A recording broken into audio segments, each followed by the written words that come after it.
Nii, tere Aavo-Aida, tuleme täna, oleme sinuga selle päeva koos ja küsiks sult paar küsimust enne võistlust. Kuidas sinu võistluspäev näeb välja pro-klassis? Tere ka kõigepealt. Minu võistluspäev pro-klassis näeb välja täna väga lihtsalt. Meil on tõenäoliselt 2 ringi warm-upi, see tähendab, et teeme siis harjutuse või soojendus või treeningring, kuidas keegi nimetada tahab. Peale seda on 2 kvalifikatsiooni. Eeldus on see, et kvalifikatsioonist saab ikkagi punktid, siis läheb edasi alles võistlus. Et jah, nii lihtne ongi. Nii Aavo, sa käisid oma autoga just ühes huvitavas punktis.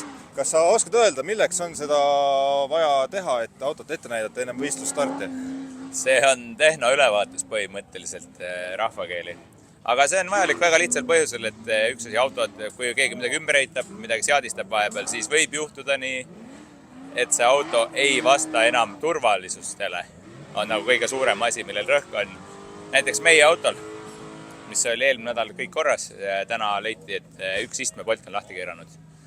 Kas sellega seoses sa saad ikkagi võistlust jätkata või pead uuesti autot ette näitama või mis nüüd edasised käigud oleks?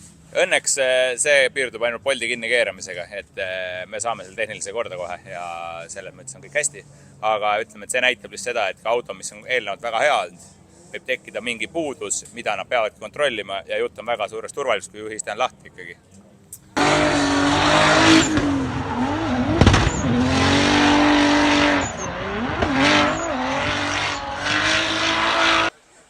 Nüüd oleme jõudnud võistluse lõpusirgele ja nagu aru saame, siis poodiumil me kahjuks ei ole, vaid ühe mustaks ja määrdunuks tehtud autoga.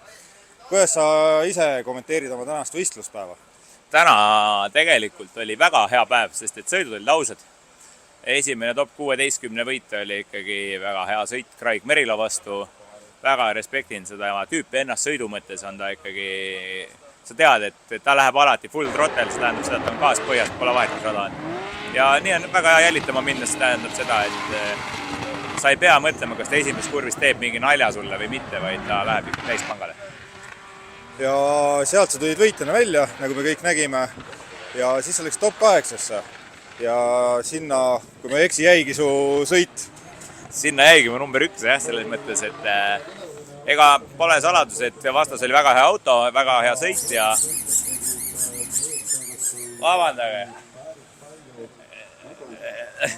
Et pole üldse saladus, et top 8 sõit oli siis väga tasavägine küll. Aga ega ma ei ole sõite järgi vaadanud, ma hetkel ei tea, mis päriselt kaotuse tõi, kuid võib uskuda, et kuskil on vastane olnud parem.